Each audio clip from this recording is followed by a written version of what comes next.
Hi, class, and welcome back to Intro to Psych. Today we're going to cover Chapter 10, Personality.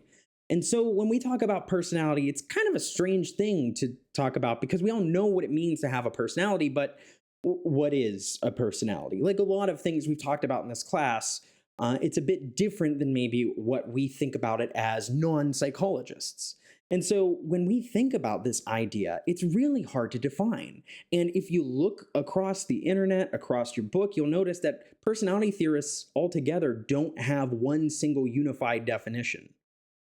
But what we can say is that it begins with this word persona, which is Latin for a mask, right? And so I guess this kind of goes to the idea that your personality is some sort of mask you have. It's some sort of way in which you present yourself to the world. We might consider this. And you can ask yourself, is your personality the same at home with your friends, things like this? So if we're going to define this, we're going to define it as a pattern of thoughts, emotions, and behaviors that are distinct or unique to you. And these are the ways in which you adapt to the world.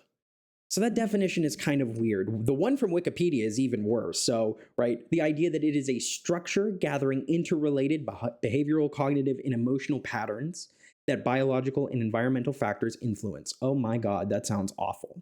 So let's kind of break down these definitions and pull out what we can. So we can say that personality is enduring. It goes on for a long time. It doesn't change moment to moment. It's distinctive and unique to you. It focuses on mental and behavioral activities, so both your thoughts, your feelings, and the things that you do. It also characterizes you, makes you kind of, again, this kind of similar to that word distinct. And it is adaptive. It helps us to survive. Now, how do we assess personality? How do we, record it, make sense of it, understand it here? And so let's talk about a couple different ways that we might figure out a person's personality. The first one is watching what they do, using behavioral assessments. So we can directly observe somebody and see what they do in any given situation. Do they try to cut in line? Are they friendly? Things like this. We can also use rating scales. We can have themselves or other people either rate how nice, kind people are, or we could count the frequency by which people do things. How often do you hold open the door for somebody? We can also just ask people. We can ask them to fill out some surveys, or we might use personality inventories. So this is going to be just asking people questions, kind of true or false questions about themselves. So, I like gardening magazines, I'm unhappy with my sex life, things like this. Plenty of things we can ask people about. We can also just interview people. So whether that be open-ended or structured, bring people into the lab and ask them questions about who they are. Another way we can do interviews is we can actually, instead of just asking different people about their personalities, we can go find different outcomes that have happened, right? So maybe instead of looking at what kind of personality just the people we invite have, maybe we invite a bunch of CEOs, people who have achieved a lot. And then we ask them questions about their personality and see if maybe they are giving us any unique information into that. The last type we'll talk about is projective tests of personality. And so this is going to be your classic Rorschach ink blot test, where you're asked to look at something and make sense of it based on what you think. Project your thoughts onto it. Now, I do want to do a quick aside before we go into all these and recognize that when we do research in personality, we need to focus on if our results are reliable. Do they give us the same results for the same person? If I measure you in terms of how kind or extroverted you are, am I going to get that result again if I measure you tomorrow? So this is the example of if a scale is going to be reliable, you step on it, it says your weight, you step off it, you step back on it, it still says that same weight.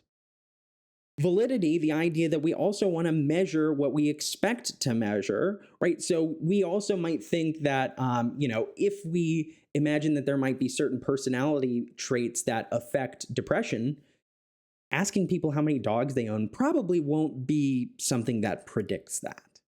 So just recognizing that with all of these measures, we're going to have to confront this idea of, are they reliable and are they valid?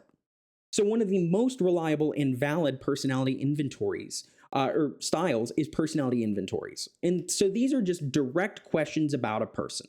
And they are scored quantitatively by numbers, right? Just whether you did or didn't. And these are objective and completely based on factual information. One of the most common ones is the Minnesota Multiphasic Personality Inventory. I worked with a guy who worked on the revised version of this. And the MMPI is like a 600 question document in which it has things like this. I would enjoy the work of a librarian. I wake up fresh and rested most mornings. I like mechanics magazines. This was actually used in the Johnny Depp and Amber Heard trial. And so what they found, I actually don't recall what they found, and I'm not going to speak to that for the best. You can go Google it. But the cool thing about this is it was built specifically to manage to catch anybody who is going to try to trick it. So, there might be questions on here, like there might be on an FBI application interview, and it might say, I've been so mad that I've wanted to kill somebody. True or false? If you have siblings, you know the answer is true, right? It doesn't mean that you were going to kill them, but that is a question that everybody ought to answer yes to because that's a very human reaction. And answering no to that kind of tells us that maybe they're trying to lie to us here. The next type of personality personality test we can talk about are projective tests. And so these are completely unstructured. They are made to avoid lying. There's no right answer here. So you are kind of just going by whatever you think.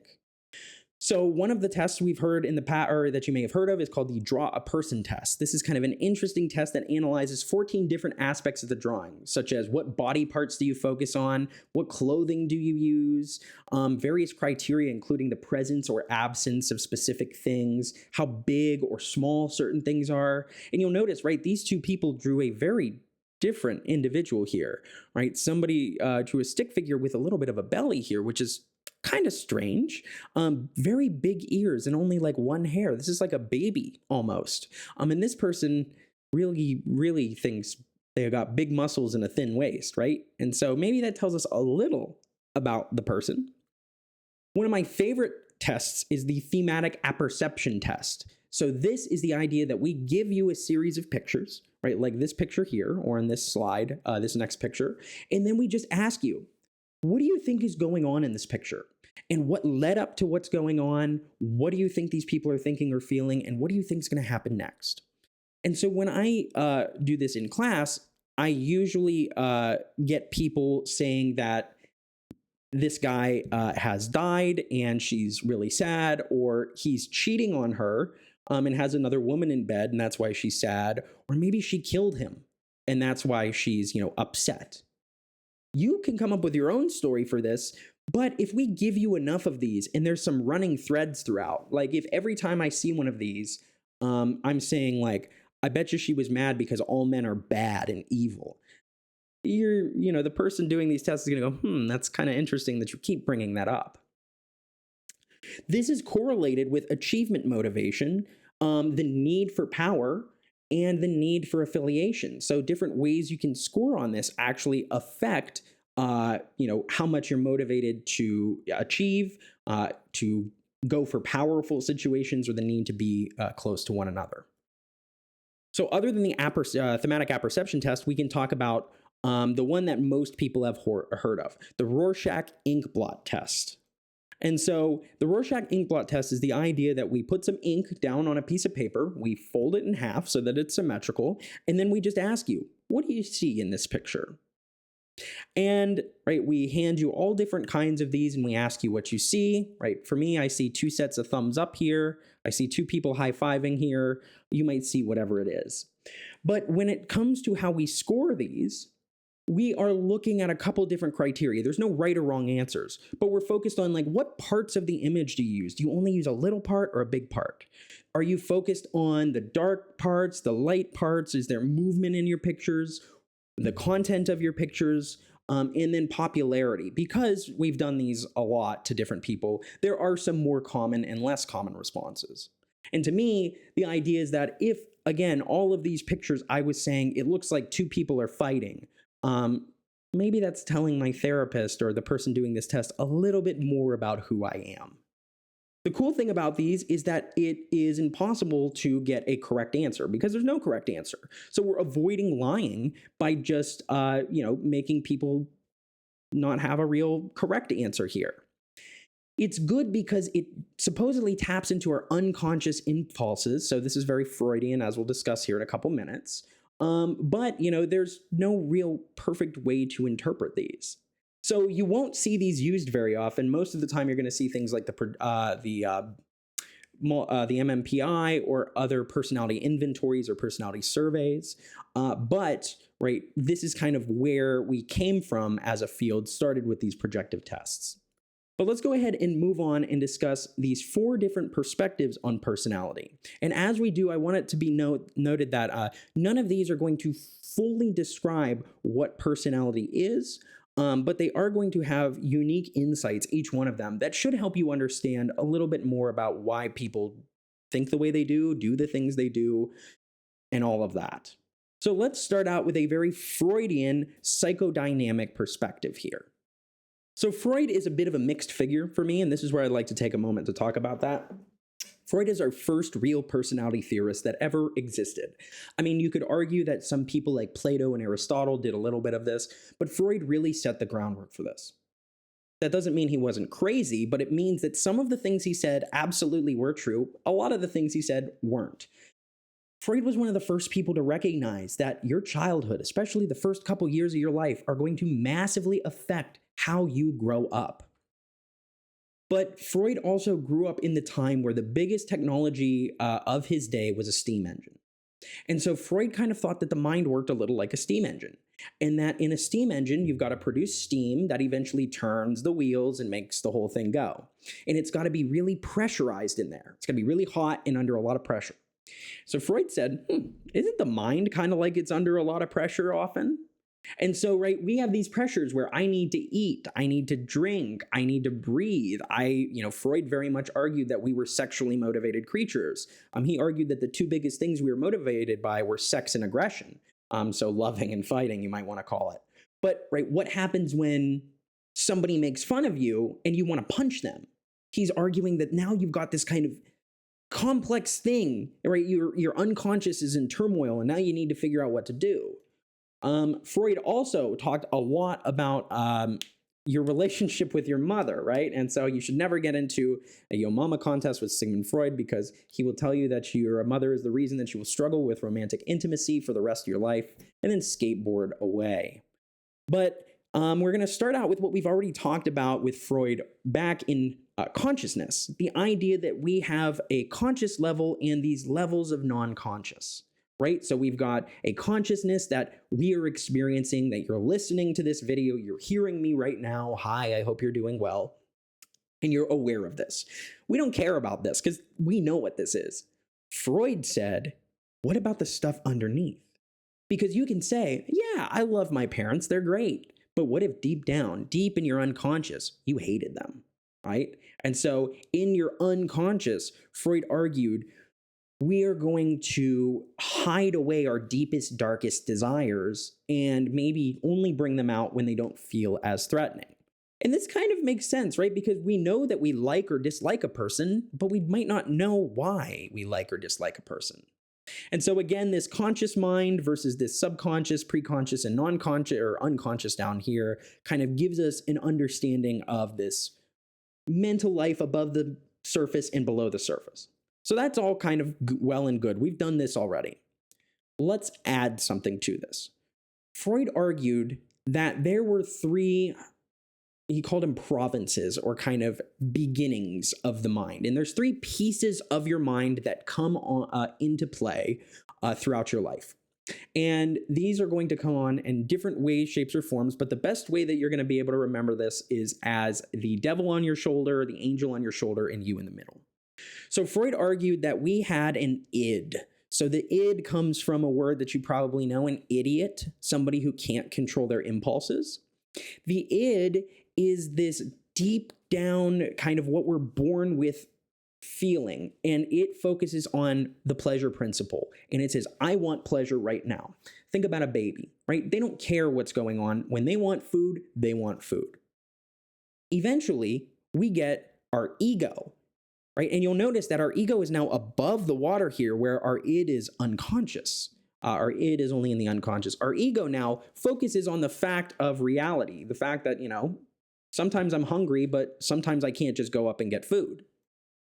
And eventually we develop a superego, and the superego is going to be like the angel on our other shoulder, right? And so this is going to be our consciousness, our ideal version of ourselves, and kind of our morally good person. And I should mention that right as we say, our ego is going to be the referee in between the id and the superego. And so recognize that Freud argued that in our minds, right, underneath the surface, we might accidentally let something slip, an unconscious thought slip into our mind that we shouldn't have. Right? Like, and where do you see your mustache in 5 years? Like, maybe this is something that you're just too focused on the mustache and you say something you shouldn't have. But, an example of this is if you call your current partner by your ex-partner's name, or you call your teacher mom or something like this. This is an example of kind of a insight into your unconscious thoughts, because Freud would say, oh, you must think your teacher and your mom are really similar because you must love your teacher, or something weird with your mom. But I'm not going into that today. Freud's weird enough. So, right, we want to see this as our ids, the devil, the superego, our angel, and we're in the middle. Here's 3 different ways to think of this. And so let's again kind of break these down into a little more depth. So the id is this personality structure from our birth, and it is the most core of our personality. Freud argued that the inner personality is basically just an angry, yelling child. That's not a really positive way to think about that. And so it is primitive, it's chaotic, it's unorganized, it's filled with energy. It just wants things, right? So it's focused on this pleasure principle, just like a toddler. I want ice cream for breakfast, and I will scream until I get it because I want my pleasure right now. I don't want any pain. I don't want any bad thing, right? So this is the idea of I want to go party. I want to read some special magazines. I want to punch that guy for saying something annoying. So that's our id. So one of our impulses is saying, fight, be mean, be hedonistic. Eventually, we get our ego here in the middle. Now, ego is going to be formed around 2-ish years old, right? So once we leave that really young baby stage, now the ego can move between our conscious thoughts, our preconscious, and our unconscious, and it's focused on what we call the reality principle. The fact of the matter is, you can't always get what you want, as the Rolling Stones once said.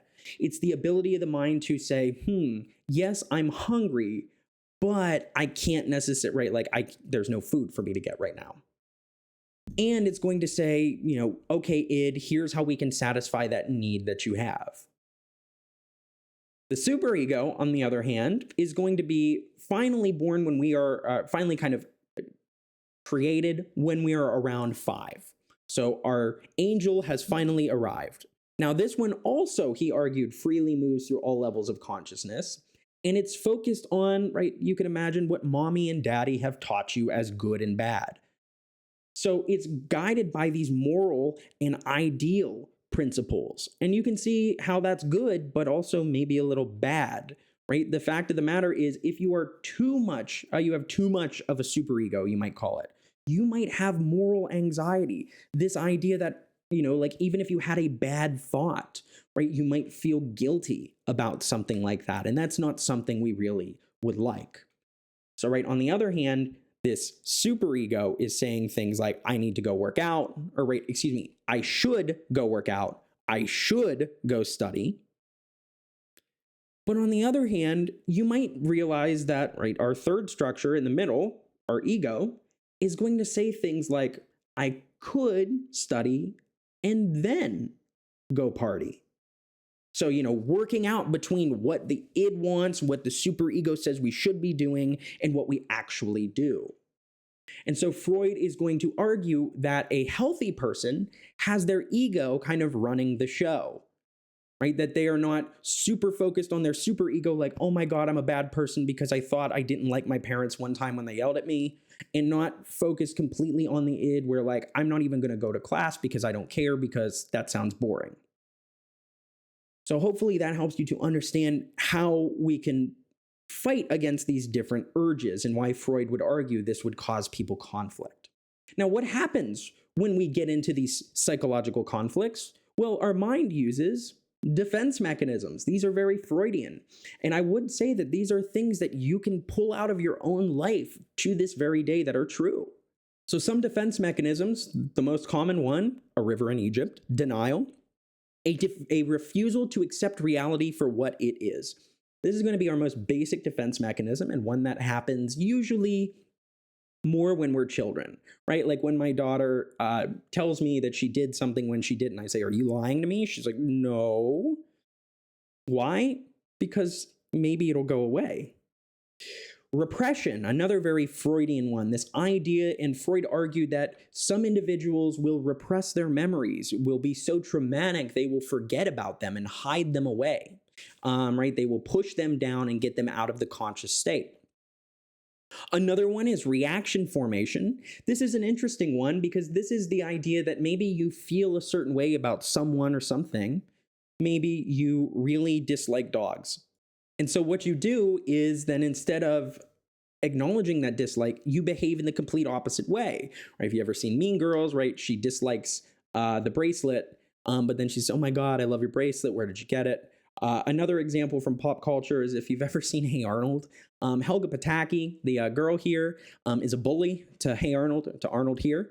However, she loves him. She is completely in love with him. So this kind of goes to that idea that some people might bully somebody that they're romantically attracted in. Some other defense mechanisms include displacement. So imagine the situation where you feel angry or upset, but you can't necessarily take it out on that person. If your boss screams at you and tells you that you're dumb, it's not really okay for you to yell back at them. But maybe you go home and yell at your wife and kids, or husband and kids, whoever it might be. Fixation, very Freudian. The idea that certain behaviors or activities that the id likes to do kind of get fixated, we get stuck on. So Freud talked about oral fixations, this idea that if you didn't have enough oral pleasure as a child, this is the psychosexual stages are weird, that you might get stuck wanting to chew gum or bite your nails or smoke. The more interesting one that we always talk about is anal retentiveness.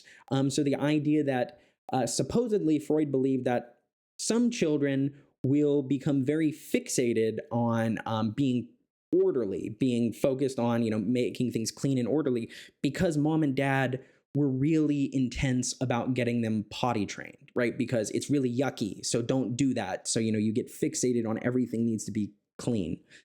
I don't buy it. Regression, this idea that you might abandon your current stage's coping strategies and revert to a younger version of this, right? So like imagine that I am under a complete amount of stress, and instead of being a adult, I just curl under my table, I start sucking my thumb, and I rock back and forth saying, "I want my mommy." Right? So that might be a way to kind of help you deal with a very negative situation. Projection. Projection is going to be taking your unacceptable feelings and projecting them, seeing them in somebody else, right? You got this guy in a hoodie here saying, "Wow, you look like a mess," to a guy who's pretty well dressed. "I'm worried about how you're coping." Do you think that's really the case, or do you think he's just putting those feelings onto somebody else instead of himself? Introjection. So introjection means to put something internally. So this is like kind of taking somebody else's positive qualities and putting them in your own. I don't always see this as a bad thing, right? The idea that you might take a persona or a piece of a movie star and try to be like them. At the most extreme, I can see how this is bad. But, even things like Stockholm Syndrome, if you've ever heard of this, where these individuals were captured for like a very long time in Stockholm as hostages, but they eventually became to, like their captors, even though these people were holding them hostage. Sublimation, is going to be the idea of managing to act out your unacceptable impulses in acceptable ways. So imagine you're really full of anger, and instead of punching somebody, you start taking up boxing and you punch punching bags. Freud argued that this was a sign of maturity, and I'm going to say that it's not, because what we talk about in social psychology is that, and in social learning is that it's not really good. We are going to actually just learn that that is a way to get a rage out, and that's not always healthy. There's also plenty more, even things like overcompensation and using humor. We argue that is maybe a defense mechanism, but for the most part, right, if you focus on these 9 defense mechanisms, generally what they are, you get the idea of what we're asking for. Moving on to the humanistic perspective, this is a great kind of counterpoint to Freud's psychodynamic perspective. Freud had these really kind of negative ideas about humans, that you're kind of screwed, man, that life is just going to be bad, like human beings are fundamentally flawed. We're going to flip that around on its head and say that, maybe it's not just these unconscious conflicts. Maybe it's your conscious life experiences and choices play a role in who you are. Maybe there's some room for things that you can do. And here we're going to focus on how personality can be optimal, not just how we can get you better, but how we can make you a good person. Think back to Maslow's hierarchy of needs, right? This is the idea that human beings inherently have good in them, and we do want to grow, that achievement motivation. And so if we want to understand a person's personality, we have to understand their conscious view of the world. So we all have to, so this is kind of underlined with the fact that we are arguing that there is a natural need to grow. And if you are not feeling like you want to grow towards this point of self-actualization, getting better, we're going to say that there might be something wrong with you. Maybe you're depressed or having some other stressful issues in your life. So a lot of what this theory is suggesting is trying to figure out how to get people to that self-actualization tendency, so that desire to fulfill their purpose. And so the idea of using your hierarchy of needs here. Now, the other side of this, though, that I also want to bring up is, right, how to get to self-actualization. So one way that we can think about getting our self-actualization instincts back on track is the fact that we can think of this idea of our self-concept. So you have an idea of who you are right now, and that could be accurate, that could be not. You have an idea of, right, the things you do, the things you like, but there's also a different version of you have in your mind. And that's the ideal, or like the best version of you, right? So I have a real self who says, I should go for a walk today. I should go exercise. And maybe he doesn't. But my ideal self goes for a walk every single day and exercises every single day, right? It's what I want to be. It's the ideal version of me.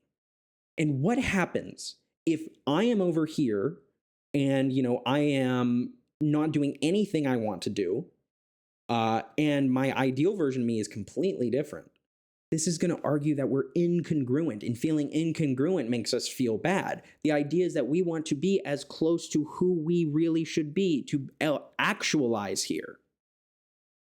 So how do we actually, deal with this? Well, one thing we do is we talk about what we need to grow. What do we need to gain actualization? What do we need to gain this kind of desire?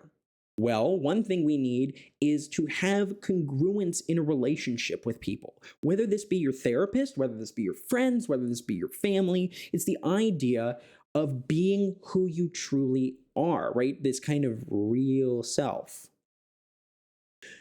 Right? This is the idea of dropping your mask towards another person. And Carl Rogers, one of the most famous therapists of all time, said that when he was doing therapy, what he would do is he would just be honest, even if it wasn't necessarily something nice to say. He might say, I don't understand why you did that, or I don't think that was a very nice thing you said to that person.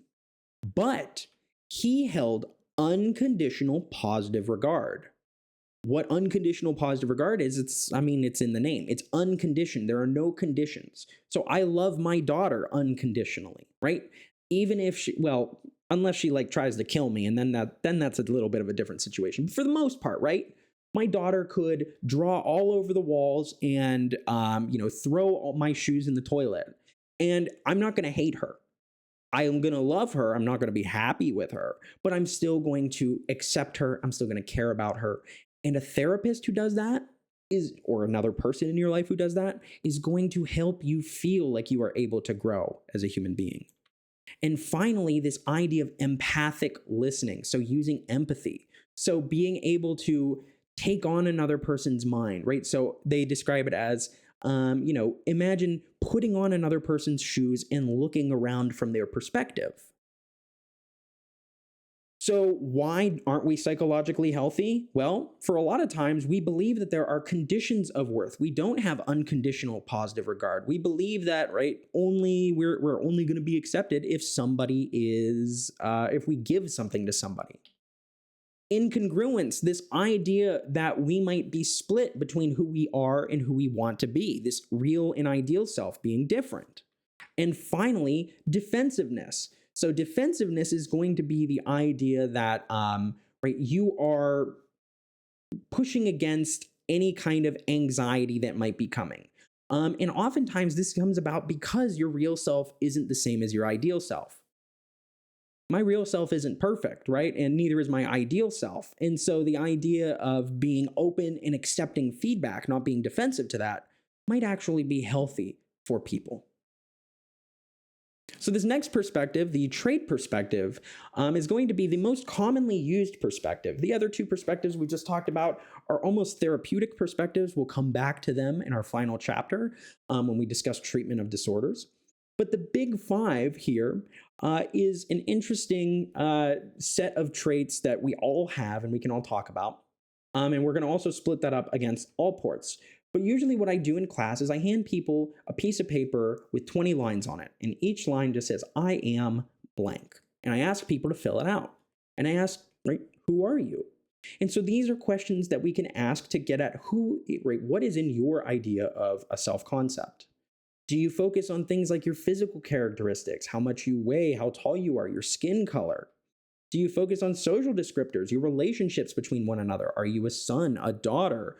Right, in my case, I'm a father, I'm a professor. I have these memberships into different social roles. Did you talk about any psychological descriptors, right? Traits or attitudes or current mental states, right? Did you talk about, right, I am a happy person? Did you talk about I'm kind, I am nice? Or they're more like even holistic descriptors, just things like I'm feeling blah today, or, very vague. Right? They're an interesting person is always a weird way to say, that a person is maybe a bit different. You can also ask, how does this change over time? Are you the same as you've been since elementary school, middle school, high school? Right? We can ask this question. So let's talk about how we can explain personality here. Well, we're going to argue that there's kind of two different things. The first are common traits. This is the Big Five model, and we're actually going to put this one aside for a minute. But let me put all this on the board. What we're going to think about is that Gordon Allport, our original kind of American psychological personality psychologist here, argued that if you go through a dictionary, there's over 11,000 unique trait or descriptor words to talk about a person, right? They are excitable, they are friendly, things like this. And he argued that we have certain dispositions. Now, we have unique characteristics that are kind of unique to us. And we can break those unique characteristics up into three different categories. Cardinal, meaning that they are kind of your most definite defining characteristic of you, and not everybody has these. We'll talk about them on the next slide. Central, which are going to be your 5 or 10 most outstanding traits. Think about what what your best friend might write about you as a person when they describe you. And then secondary traits, these are traits that are different based on, specific situations you might be in, right? Like I have a trait that I prefer Coke over Pepsi or something like that. But you'll notice these are different than the 5-factor common traits. This idea of like having extroversion, because this is going to say everybody has extroversion, just some people have more or less. But some people are going to be, what we would consider like super shy. And that's a personal disposition about them. So we're going to start out with these dispositions. Right. And so these personal dispositions can be talked about with cardinal dispositions. I like to think about cardinal dispositions as cardinal directions, kind of the major directions. So this is only for some people, and these are traits that are so obvious that the person is defined by them. So, right, the classic example is if you know your Greek literature and mythology, you know Narcissus, the original namesake of narcissism. Narcissus loved to stare at himself in his reflection, and he stared at himself for so long he ended up dying, right? And so if you were overwhelmingly narcissistic, that's going to be your cardinal trait. Not many people have one. I think about like Mr. Rogers' cardinal characteristic was his gentle kindness. Central dispositions, these are a person's top 5 to 10 outstanding traits. So, if you write like, or, if somebody calls you hardworking, funny, things like this. And then again, we have these secondary dispositions, right? If you get anxious when you speak in public, that is not a major part of your personality, but it is a piece of your personality. Okay, so those are our personal dispositions. Those are the ones unique to us. But we can also talk about the ones that we all share, the Big 5 factor model, which actually is very easy to remember because it's ocean. Our 5 factors here. So we have 5 factors: openness, conscientiousness, extroversion, agreeableness, and neuroticism. And what you want to think about all 5 of these is that you can fall somewhere from really low on this to really high. So let's take extroversion for example, and we'll get to there in more depth in a minute. But everybody is going to fall somewhere on the scale of extroversion. Personally, I'm more of an introvert. I teach, I get up in front of the class, I do my thing, I act social, but then I like to go home and relax, right? So I'm not exactly what you would call a total extrovert. I might be towards the middle. And how you want to think about these are that they're bipolar. They have 2 different poles, right? Are you extremely introverted? Are you extremely extroverted? Are you somewhere in the middle? And when we plot a bunch of people's ratings, right? Thousands and thousands of people's ratings, you see that most people fall somewhere in the middle for extroversion. Somewhere a little bit above average for agreeableness. People tend to be more agreeable. They tend to be a little bit more conscientious than average. Emotional stability, so this is the idea of neuroticism, and then openness to experience. You'll notice, right, that these are all kind of going to fall, you're going to fall somewhere on them. So you might be high in some of these traits, low in some of these traits, but overall you can think, right, just generally, everybody is going to have these more or less than some others. So going through these pretty quickly: openness to experience. People who are open to experience tend to be very curious. They tend to be imaginative. They tend to want to go try new things. They are the person who is going to do anything once. Compare that to somebody low in openness to experience. They may be more down to earth, more conventional, less likely to rock the boat. One thing interesting about people high in openness to experience is that they're more likely to believe in conspiracy theories. Fascinating. Conscientiousness, not consciousness. Conscientiousness is the thought, or is the idea of being thoughtful, organized, diligent, hardworking. So I like to think a great example is Hermione Granger from the Harry Potter series. She was somebody who always was on top of her things compared to Ron, who maybe is a little more like me. Extroversion, we've kind of talked about this one a lot, this idea that you might want, I like to describe it as what recharges your mental batteries. Do you like going to parties, going out, and is that something that really you enjoy doing? Or are you the kind of person who would rather sit at home with maybe 2 or 3 really good friends, and that's your idea of a really, relaxing, rejuvenating evening? And so compare that to, Jean-Ralphio, who I'd argue is extremely extroverted, and Ron Swanson, a very introverted individual here, and seeing how they might act. Agreeableness, our 4th one, is going to be this trait of kind of being kind, being warm, being friendly, right? I'm a pretty agreeable guy. If you get my order wrong at a restaurant, I'm not going to blow up at you type thinking. Mr. Rogers, the most agreeable human being on the planet. Right? So some people are more agreeable, some people are less. Finally, neuroticism. So neuroticism, being neurotic, you might want to think about neurotic as being really high at one end, and being low at the other end means you're very emotionally stable. So the idea is that people who are very neurotic tend to experience their negative emotions more intensely than people who experience, or than people high or low in neuroticism who don't experience those negative situations.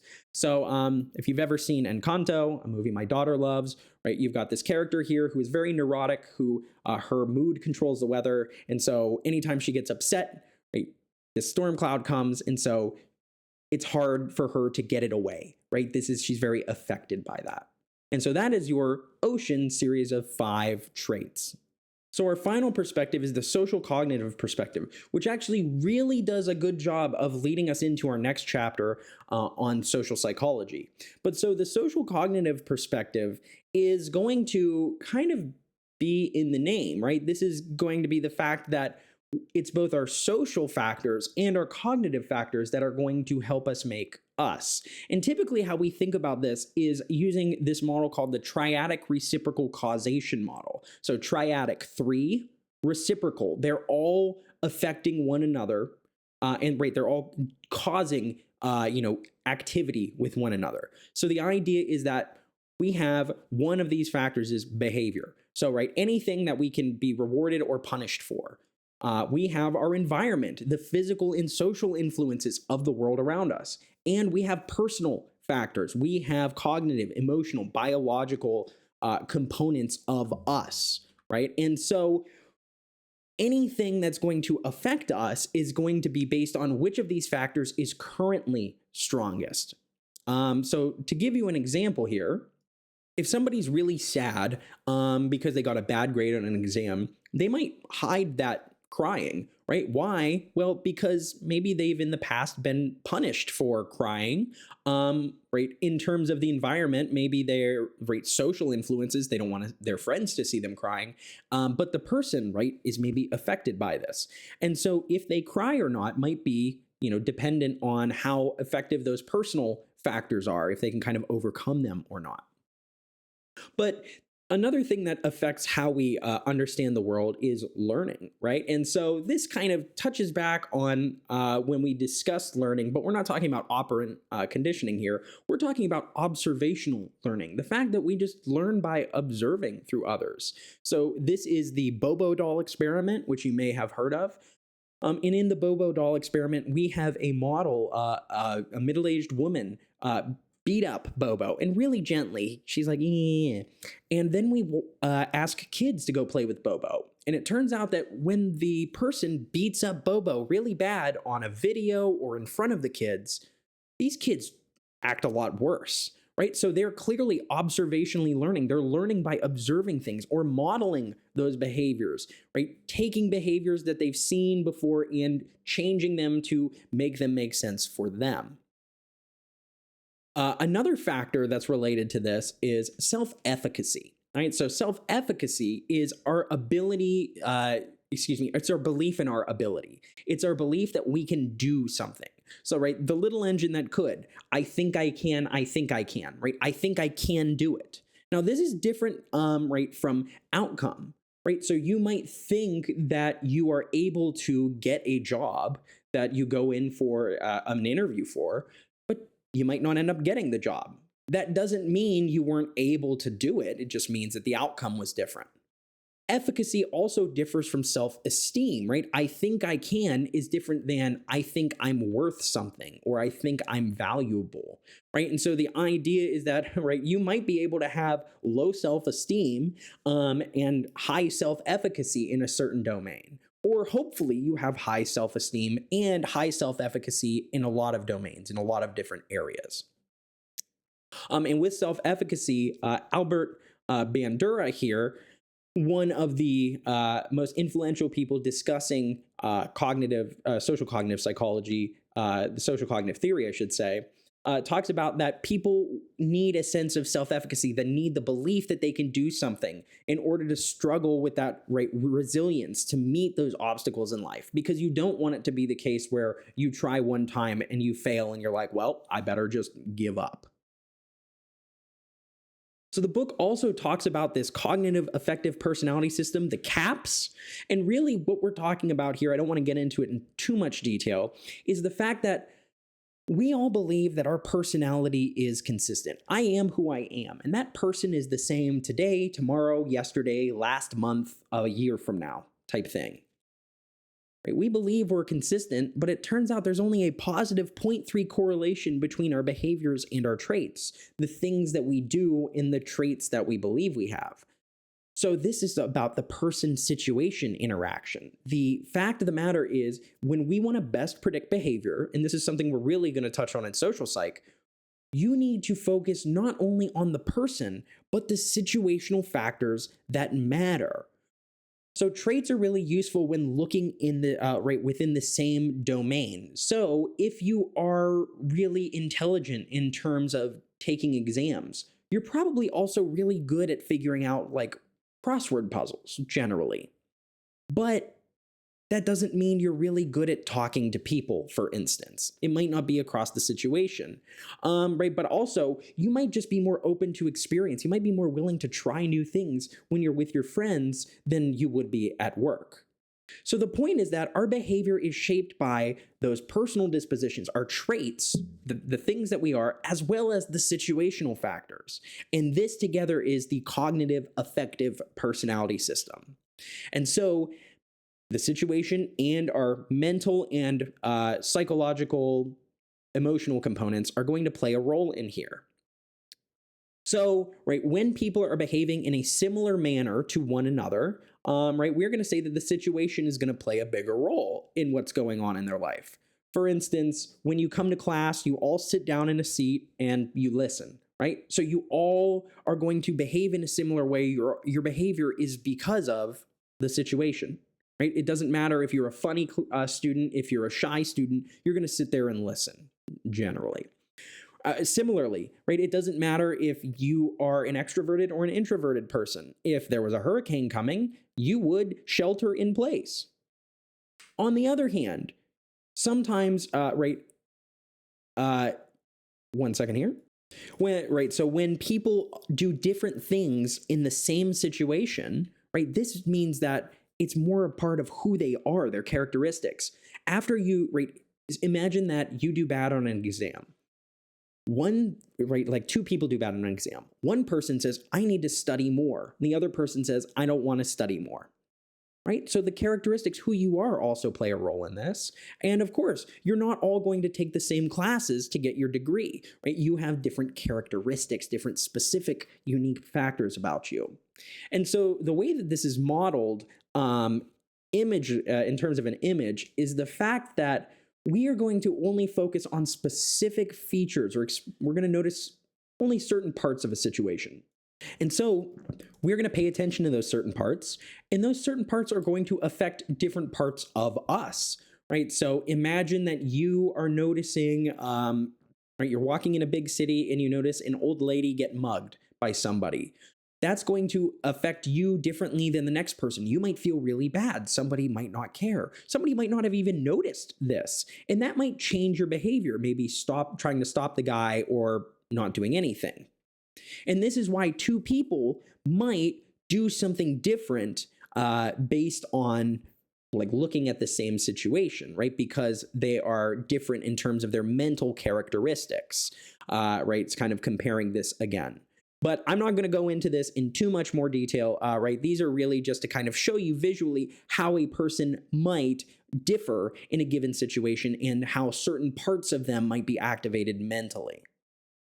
Lastly, one thing that we like to talk about that kind of comes out of this person situation and cognitive affective system is delayed gratification. And so delayed gratification is this idea of, are you willing to not get a reward now in order to delay it for a bigger reward later?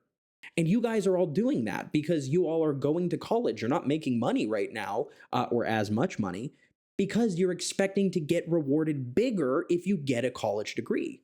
And it turns out that in a test where we took young kids and we make them choose to either eat this marshmallow right now or wait for a couple minutes and then have a second marshmallow when they get back, we found that kids who delayed that gratification, who waited and got the second marshmallow, had better life outcomes, right? Tended to do better across the lifespan, suggesting that if you are somebody who is able to self-regulate, do a good job of delaying your gratification, you're going to probably live a better, healthier, life, which is crazy.